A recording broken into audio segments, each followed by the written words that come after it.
नमस्कार दोस्तों, मैं विष्णु प्रताप सिंह इंदिरा कंप्यूटर एजुकेशन के इस यूट्यूब चैनल पर आपका फिर से स्वागत करता हूं।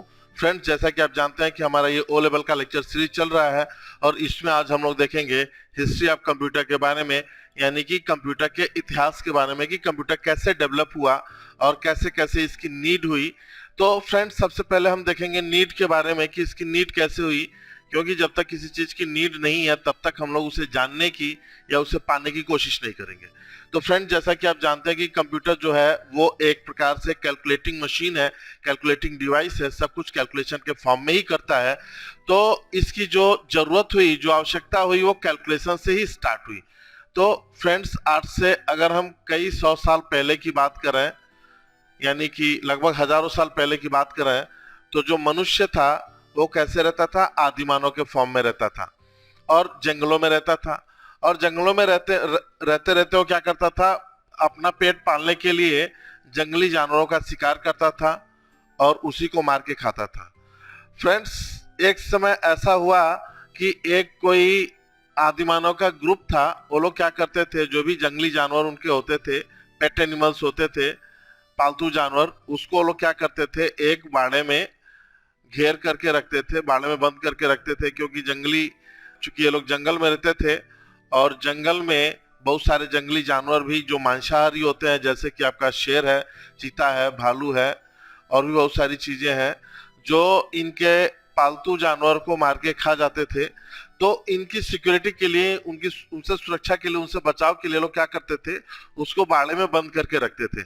शाम को ये लोग बाड़े का गेट बंद कर देते थे।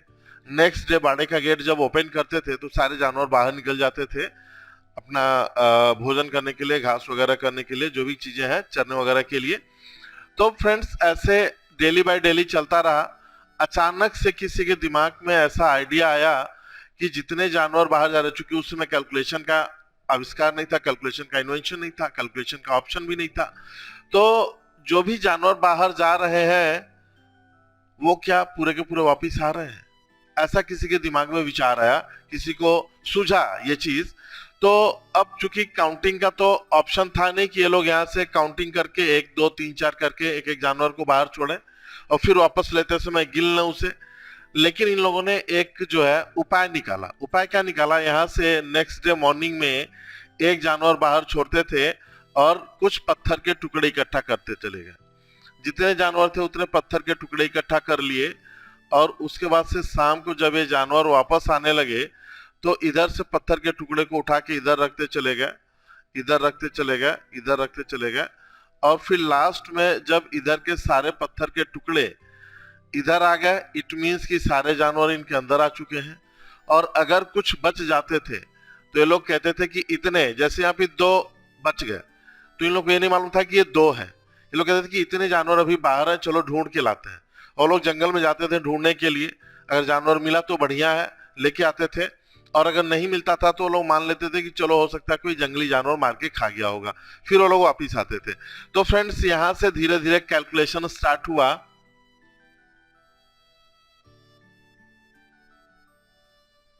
यहाँ से धीरे धीरे कैलकुलेशन स्टार्ट हुआ और कैलकुलेशन करते करते करते करते फिर लोग उंगलियों पे कैलकुलेशन करने लगे। जैसे कि हम लोग भी बचपन में काउंटिंग करते थे तो जोड़ना शुरू करते थे 1 2 3 4 5 करके उंगलियों पे। तो फ्रेंड्स, उंगलियों पे लोग कैलकुलेशन करते थे या जमीन पे लिख के कैलकुलेशन करते थे।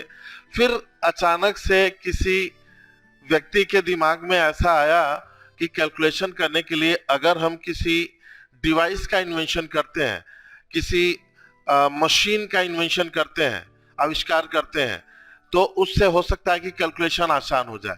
तो फाइनली जो है एक डिवाइस डेवलप किया गया और उसका नाम दिया गया अबेकस। अबेकस क्या होता है फ्रेंड्स? ये लकड़ी का फ्रेम है।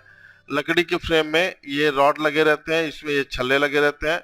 इन छल्लों के एडजस्टमेंट से हम कैलकुलेशन करते हैं। स्टार्टिंग में इसमें प्लस एंड माइनस 2 चीजें कैलकुलेट किया जा सकता था। बाद में इसको और इनहेंस करके इसमें मल्टीप्लिकेशन और डिवीजन के भी ऑप्शन आ गए, यानी गुणा और भाग भी हम कर सकते हैं। स्टार्टिंग में प्लस और माइनस 2 चीजें की जा सकती थी। फ्रेंड्स, इसका इन्वेंशन किसने किया? इसका इन्वेंशन किया था टिम कार्मर ने। टिम कार्मर, ध्यान से समझिएगा, यहाँ पे एन साइलेंट है। टिम कार्मर, इन्होंने इसका इन्वेंशन किया था और ये कब हुआ था? ये आज से लगभग 600 साल ईसवी पूर्व, बीसी, बिफोर क्राइस्ट। फ्रेंड्स, आप जानते हैं ईसा पूर्व यानी कि यीशु मसीह के पैदा होने के पहले का जो समय है, दैट इज कॉल्ड ईसा पूर्व, बीसी, बिफोर क्राइस्ट कहलाता है। तो 600 साल ईसा पूर्व में इसका इन्वेंशन हुआ था। और ये हुआ कहाँ पे था? ये फ्रेंड्स चाइना में हुआ था। जैसा कि आप जानते हैं कि आज भी अगर देखा जाए तो चाइनीज टेक्नोलॉजी सबसे आगे है, हर चीज बनाने में सबसे आगे, सस्ती सस्ती टेक्नोलॉजी बनाती है। तो शुरू से ही चाइना वाले लोग हैं वो टेक्नोलॉजी में आगे थे। तो चाइना के ही ये थे, इन्होंने डेवलप किया था इस अबेकस को। और चूंकि ये सिर्फ कैलकुलेशन के पर्पज से था, कंप्यूटर जैसा कोई इसमें खूबी नहीं था, कंप्यूटर जैसी कोई भी चीज नहीं थी जो चीज आज हम लोग करते हैं। ये मात्र एक कैलकुलेटिंग डिवाइस था, लकड़ी के फ्रेम पे बना हुआ था और सिर्फ कैलकुलेशन करने के लिए बना था। कोई इलेक्ट्रिसिटी से चलने वाला ये डिवाइस नहीं था, हाथों के एडजस्टमेंट से चलता था। फ्रेंड्स, फिर आगे चल के काफी सालों बाद एक साइंटिस्ट हुए जिनका नाम था चार्ल्स बेबेज। इन्होंने दो कॉन्सेप्ट दिए। इन्होंने अबेकस को देखा। अबेकस को देखने के बाद इनके दिमाग में आइडिया आया कि अगर इसी तरह से कैलकुलेशन करने वाला कोई डिवाइस ऐसा हो जो कि इलेक्ट्रिसिटी से चले, इलेक्ट्रिसिटी के हेल्प से ऑपरेट हो, तो अगर इलेक्ट्रिसिटी के हेल्प से ऑपरेट होगा तो क्या होगा? जल्दी रिजल्ट आएगा, और जल्दी रिजल्ट आएगा तो हम जल्दी चीजों को एनालाइज कर पाएंगे। तो फ्रेंड्स, इन्होंने दो कॉन्सेप्ट दिए। इन्होंने डिफरेंस इंजन का कॉन्सेप्ट दिया और दूसरा एनालिटिकल इंजन का कॉन्सेप्ट दिया। डिफरेंस इंजन के कॉन्सेप्ट पे इन्होंने एक सिस्टम डेवलप किया जिसका नाम रखा गया बेबेज इंजन। बेबेज इंजन के नाम से प्रसिद्ध हुआ। और फिर इन्होंने एनालिटिकल इंजन का कॉन्सेप्ट दिया। एनालिटिकल इंजन के कॉन्सेप्ट पे ये काम नहीं कर पाए। फिर आगे चल के काफी सालों बाद IBM कंपनी के कुछ इंजीनियर थे। IBM जो कि कंप्यूटर की सबसे पुरानी कंपनी है, इंटरनेशनल बिजनेस मशीन, इसके कई सारे इंजीनियर लोगों ने मिलके चार्ल्स बेबेज के एनालिटिकल इंजन के कॉन्सेप्ट पे काम किया। और काम करने के बाद एक इलेक्ट्रिसिटी से चलने वाला सिस्टम डेवलप किया जिसका नाम था मार्क 1, मार्क फर्स्ट। ये पहला इलेक्ट्रिसिटी से चलने वाला सिस्टम था और ये फुल्ली इलेक्ट्रॉनिक नहीं था। इसमें कुछ इलेक्ट्रिकल के पार्ट थे, कुछ इलेक्ट्रॉनिक के पार्ट थे। इसको इलेक्ट्रोमैकेनिकल सिस्टम बोला गया। तो फ्रेंड्स, ये आपका कंप्यूटर का स्ट्रक्चर था, यानी कि एक तरह से कंप्यूटर का रूप था पूरा का पूरा। और ये कैसे बना? ये डेवलप हुआ एनालिटिकल इंजन के कॉन्सेप्ट पे। और ये कॉन्सेप्ट किसने दिया था? चार्ल्स बेबेज ने। सो फ्रेंड्स, चार्ल्स बेबेज को बोला गया फादर ऑफ कंप्यूटर।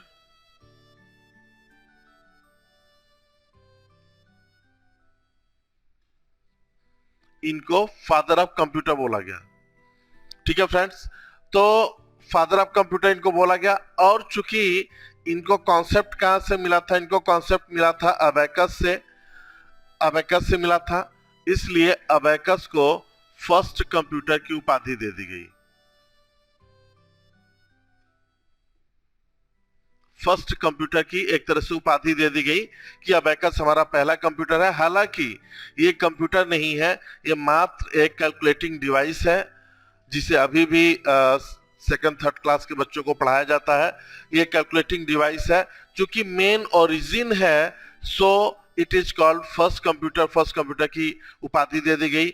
और चूंकि कंप्यूटर का मेन जो फॉर्म है वो क्रिएट करने में जो सबसे बड़ा लॉजिक था वो था हमारा चार्ल्स बेबेज का, तो इनको फादर ऑफ कंप्यूटर कहा गया। तो फ्रेंड्स, बहुत सारे स्टूडेंट कंफ्यूज आते हैं कि अबेकस को चार्ल्स बेबेज जी ने डेवलप किया था, लेकिन ऐसा नहीं है। चार्ल्स बेबेज में और अबेकस के टाइम पीरियड में करीब करीब हजारों साल का गैप है। तो फ्रेंड्स, यहाँ पे इसको जिसने डेवलप किया, टिम कार्नर, जो कि चाइना के रहने वाले थे। और ये कब की बात है? लगभग 600 साल ईसा पूर्व की बात है। तो दोस्तों, आइए अब हम लोग देखते हैं जनरेशन ऑफ कंप्यूटर के बारे में। तो कंप्यूटर का जनरेशन, जनरेशन मतलब होता है फ्रेंड्स पीढ़ी। पीढ़ी, जैसे कोई भी चीज जब डेवलप होती है उस समय के लिए वही बढ़िया होता है, लेकिन फिर आए दिन उसमें कुछ ना कुछ सुधार होता है, कुछ ना कुछ चीज़ें चेंजेस होते हैं।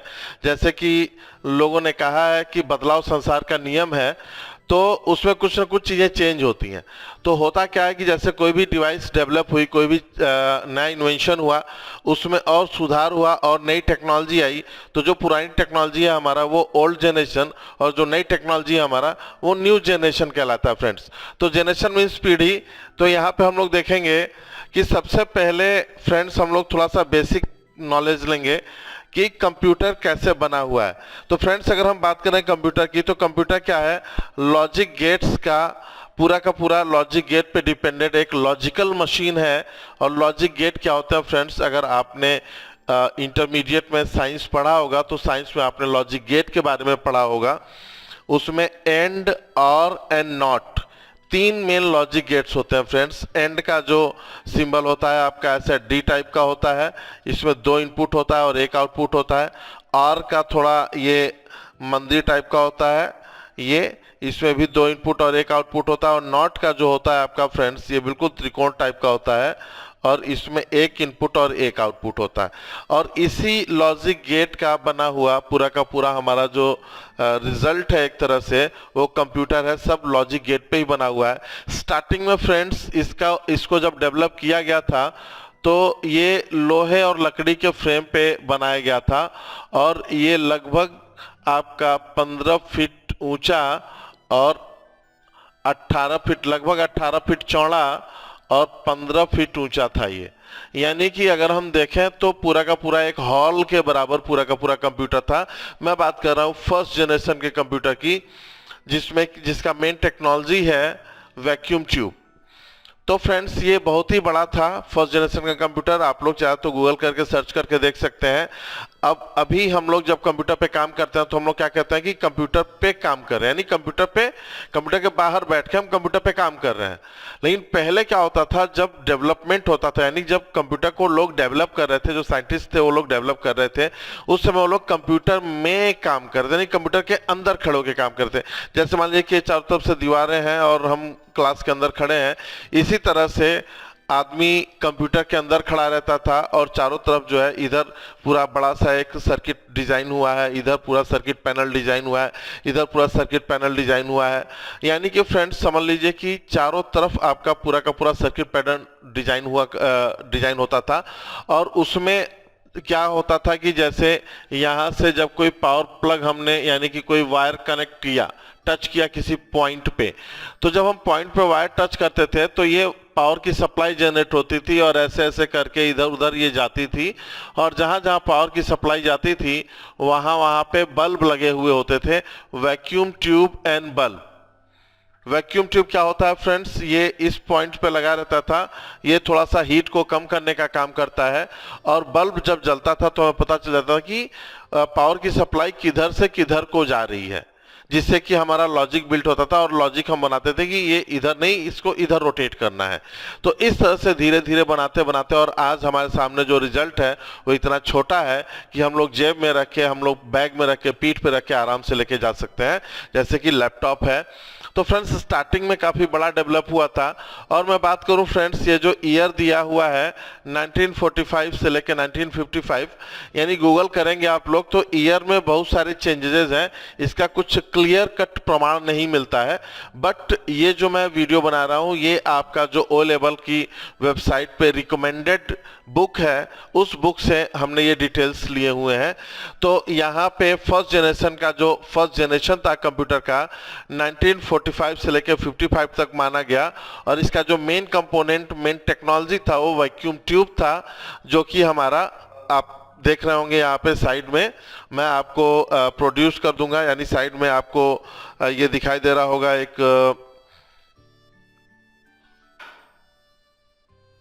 जैसा कि आप साइड में देख रहे हैं कि ये वैक्यूम ट्यूब का पिक्चर है। इस तरह से हमारा वैक्यूम ट्यूब हुआ करता था। और फिर जाके धीरे धीरे टेक्नोलॉजी चेंज हुई, नई टेक्नोलॉजी आई ट्रांजिस्टर की।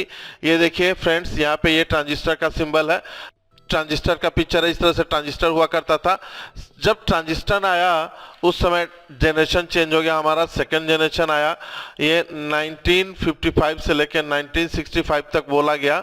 और सेकंड जनरेशन में आपका जो साइज था वो लगभग उतना ही था। कंप्यूटर को बनाने में जो कॉस्ट आती थी लगभग फ्रेंड्स ये 2.5 लाख के आसपास आती थी।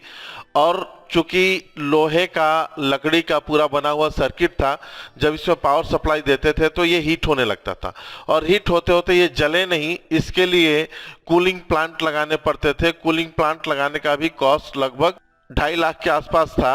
यानी कि एक कंप्यूटर की कॉस्ट जो आती थी फ्रेंड्स वो लगभग कितनी आती थी, 5.0 लाख, यानी कि 5 लाख में एक सिस्टम रेडी हो जाता था।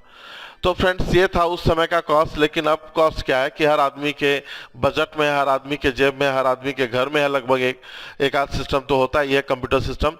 ठीक है फ्रेंड्स, तो ये ऐसे था। फिर धीरे धीरे सेकेंड जनरेशन में साइज उतना ही था, कूलिंग प्लांट की रिक्वायरमेंट थी, कोई साइज रिड्यूसमेंट नहीं हुआ।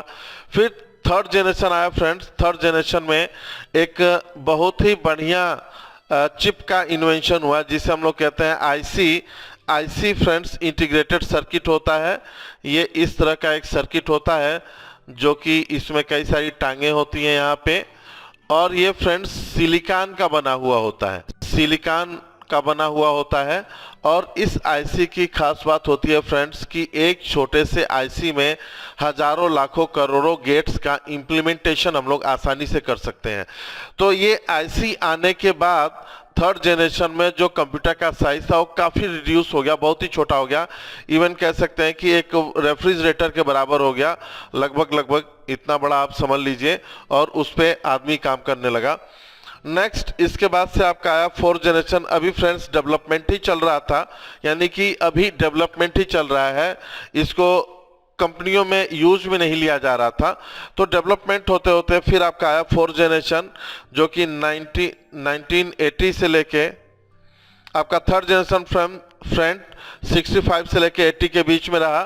फोर्थ जनरेशन 1980 से लेकर 1995 के बीच में रहा, और इसमें आईसी को ही और इन्हेंस करके LSIC large scale integrated circuit में कन्वर्ट कर दिया गया, यानी और ज़्यादा इम्प्रूव कर दिया गया। और यहाँ पे माइक्रो प्रोसेसर का कॉन्सेप्ट आ गया, यानी कि इसमें माइक्रो चिप लगा दी गई, माइक्रो प्रोसेसर की चिप ऐड कर दी गई, जिससे हम जरूरत पड़ने पे रिमूव करके अपग्रेड कर सकते हैं। इसके पहले क्या था, चिप लगा हुआ था जिसे हम अपग्रेड नहीं कर सकते थे। नेक्स्ट फ्रेंड्स आपका आया फिफ्थ जनरेशन। फिफ्थ जनरेशन आपका 1995 से लेके अभी तक चल रहा है, फिफ्थ जनरेशन का ही सिस्टम चल रहा है। तो फिफ्थ जनरेशन में हम देखेंगे इसमें आपका VLSIC आया, यानी very large scale integrated circuit. फिर से ध्यान दीजिएगा, very large scale integrated circuit and AI artificial intelligence का कॉन्सेप्ट आ गया। AI means artificial intelligence, and पूरा का पूरा रोबोटिक्स से रिलेटेड वर्किंग होती है। जितनी भी आर्टिफिशियल इंटेलिजेंसी है सब कुछ हम लोग कंप्यूटर से मैनेज करने लगे। तो ये फिफ्थ जनरेशन है हमारा। तो फ्रेंड्स सबसे ज़्यादा जो ड्यूरेशन लंबा रहा वो फिफ्थ जनरेशन का रहा, और आगे और भी जनरेशन, फिफ्थ जनरेशन में कई सारे इन्वेंशंस हुए, कोर प्रोसेसिंग आ गया और भी बहुत सारी चीज़ें हुई। तो फ्रेंड्स ये था हमारा जनरेशन ऑफ कंप्यूटर। अब इसके आगे फिर हम लोग नेक्स्ट वीडियो में मिलेंगे नेक्स्ट लेक्चर के साथ। Thank you very much.